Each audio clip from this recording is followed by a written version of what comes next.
Matatag na polisiya, yan ang kailangan ng pamahalaan sa sektor ng pangkalusugan upang makamit ang Millennium Development Goals. Sa pamamagitan umano ng naturang polisiya, malalaman kung ano-ano nga ba ang pangangailangan ng ating mga kababayan. Narito ang report ni Bianca Piedad.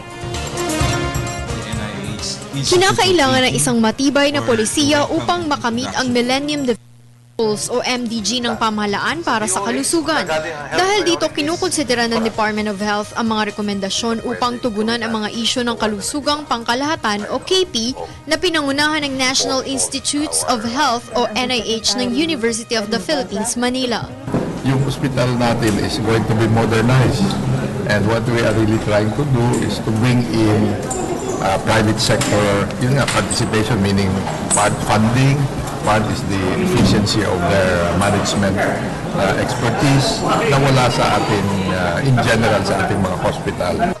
Ayon sa DOH, mahalaga na magkaroon ng polisiyang pangkalusugan na ibinase sa kung ano ang tunay na pangangailangan ng bansa pagdating sa universal health care. Kabilang sa maisasaayos ng health policies ang pagpopondo para sa mas dekalidad na infrastruktura, pasilidad at human resources na magagamit ng mga doktor at mananaliksik sa sektor ng kalusugan upang makapagbigay ng maayos na serbisyo lalo na sa ordinaryong mamamayan. Research, certainly, okay, is, as was mentioned by the Secretary, is the foundation of credibility and advancement for any country.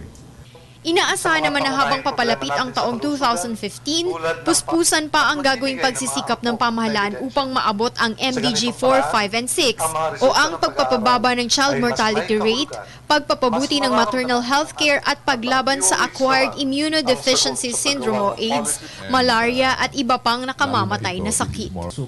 Para sa Telebisyon ng Bayan, Bianca Piedad.